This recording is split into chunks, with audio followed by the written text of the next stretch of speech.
வணக்கம்.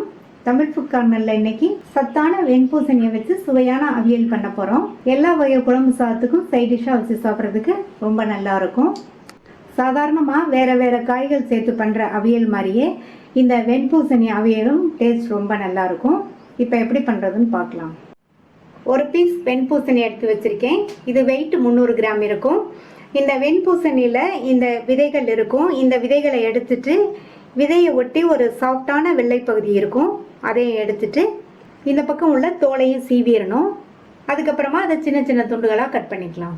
பூசணிக்காயை கட் பண்ணியாச்சு. இந்த அவியலுக்கு பூசணிக்காயை இந்த மாதிரி நீள சைஸ் துண்டுகளாக கட் பண்ணிக்கணும். இதை இந்த கடாயில் சேர்த்துட்டு இதில் 1/2 கப் தண்ணி சேர்த்துக்கலாம். நீர்க்காய்ங்கிறதுனால இந்த அளவு தண்ணி போதும்.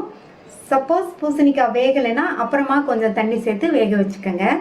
இப்போ இது கூட 1/2 டீஸ்பூன் உப்பு சேர்த்து நல்லா மிக்ஸ் பண்ணி விட்டுட்டு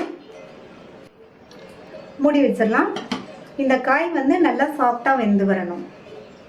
இந்த மிக்ஸி ஜாரில் 4 டேபிள் ஸ்பூன் தேங்காய் துருவல், 5-6 முந்திரி பருப்பு. நான் முந்திரி பருப்பு சேர்த்துருக்கேன். சேர்த்தா நல்லா க்ரீமியாக டேஸ்ட்டாக இருக்கும். முந்திரி பருப்புக்கு பதில் நீங்கள் 1 டீஸ்பூன் பச்சரிசி வேணாலும் சேர்த்துக்கோங்க.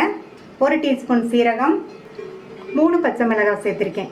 தேங்காய் துருவல் நிறைய சேர்த்துருக்கிறதுனால இதுக்கு 3 பச்சை மிளகாய் நம்ம எடுத்துருக்க பூசணிக்காய்க்கு கரெக்டாக இருக்கும். நீங்கள் உங்கள் தேவைக்கு தகுந்தபடி சேர்த்துக்கோங்க.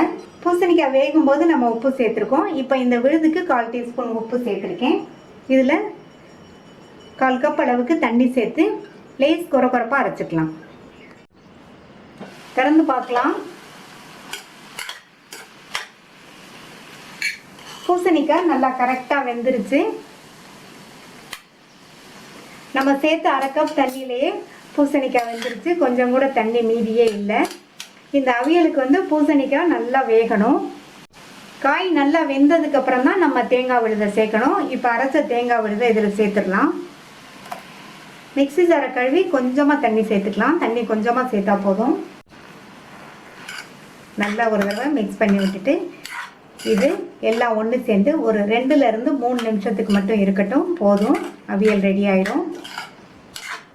ஓப்பன்லேயே இருக்கட்டும், மூடி போட வேண்டாம். இப்போ 2-3 நிமிஷமாக கொதிச்சு தேங்காய் விழுதோட பச்சை வாசனை போயிடுச்சு. நம்மளுடைய அவியல் ஆல்மோஸ்ட் ரெடி ஆயிடுச்சு. இப்போது நம்ம இந்த அவியலுக்கு நல்ல டேஸ்ட்டு கொடுக்கறதுக்காக இதில் 2 டீஸ்பூன் தேங்காய் எண்ணெய் சேர்க்குறோம். சூடாக இருக்கும்போதே நீங்கள் தேங்காய் எண்ணெயை சேர்த்துடணும். அடுத்து இதில் கறிவேப்பிலை இலைகள் சேர்த்துடலாம். சேர்த்துட்டு நல்லா ஒரு தடவை மிக்ஸ் பண்ணி விட்டுட்டு ஸ்டவ் ஆஃப் பண்ணிடலாம். இந்த அவியல் கொஞ்சம் ஆறுனதுக்கு அப்புறமா தயிர் சேர்க்கணும். சூடாக இருக்கும்போதே தயிர் சேர்க்கக்கூடாது.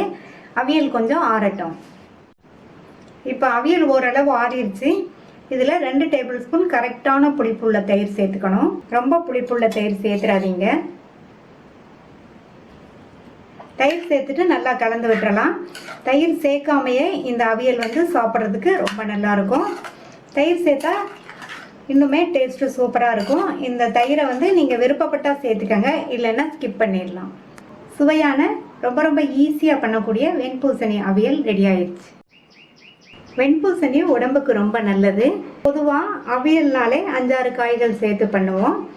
இந்த வெண்பூசணியை மட்டும் வச்சு இந்த மாதிரி அவியல் செஞ்சு பாருங்கள். ரொம்ப டேஸ்ட்டு சூப்பராக இருக்கும்.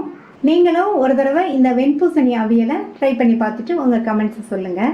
இது வரைக்கும் தமிழ் ஃபுட் கார்னர் சேனலை சப்ஸ்கிரைப் பண்ணாதவங்க சப்ஸ்கிரைப் பண்ணிவிட்டு பக்கத்தில் உள்ள பெல் பட்டனையும் கிளிக் பண்ணிக்கோங்க. தேங்க்யூ.